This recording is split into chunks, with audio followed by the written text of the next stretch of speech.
be ruining it here. It's so efficient. It's not about starting somewhere and ending somewhere. This is going to be a very short video, and welcome back to another video, I guess. This is a video about Book of the Month series for September. Book of the month for September was Three Men in a Boat by Jerome K Jerome. It's a classic book again. So look at me. I didn't know that Color Purple was classic at the time when I started to read it. So classic and classic doesn't match. Color Purple is something I read because it was an epistolary. Three Men in a Boat is something I read for the comedy genre, but both of them turned out to be classic, which is not my fault actually. So yeah, let's get back into the video. Three Men in a Boat is something you should read just because it's a classic and it's funny, and it's a very small book, around 170 pages. It's just that much. But of course, I'll warn you, there are some things you might not understand because of like the time it was published, which is around 1889. So a century ago, you might not connect to some of those things, but I was still able to understand a lot of things referenced there, and I actually laughed at so many jokes, especially the one where, like, I don't remember the character's name, but someone's father and a friend went into a cabin and like they both slept, but someone else was, beside. That joke I really laughed. Like, it is a simple joke, but it's so efficient. So the book is full of that.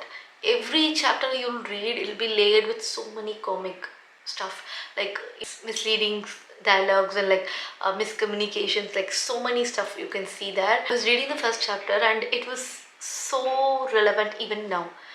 Like, it's about a character who's reading about the symptoms of a particular disease on some like news pamphlet or something, and he's like very scared because whenever he reads a particular symptom about a particular disease, he's scared that he has that disease. So as far as the point of time where he's talking about this or like thinking about it, he's afraid that he's got all the disease in the world. This is relevant even now.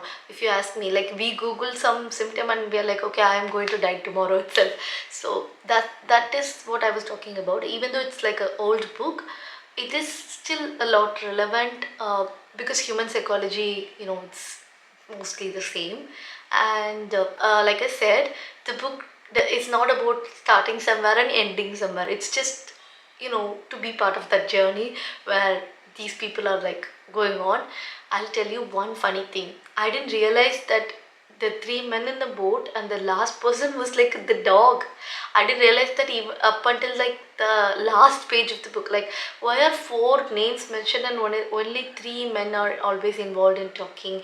Like, why the title is the three men boat? Like, what is this, the last name? Who is this referring to? And when I read the last chapter, I'm like, oh, you're so dumb, because that's the dog. I'm sorry if I ruined it for you, because you could also have been dumb like me.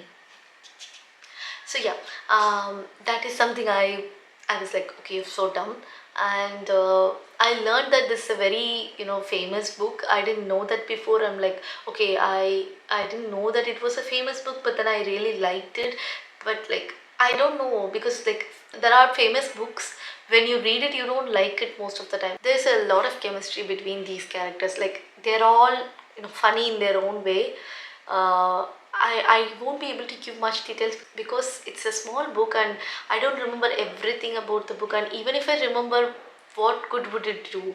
Because it's all funny instances which you should read on your own and laugh. So I wouldn't be ruining it here. I just say that if it's something you want to read, you should pick it up and just take a cup of tea in your hand and sit and relax and read when you find the time for it, and have a little laughter riot while you read. So of course I liked it, and that's it for now. Bye. Live through stories.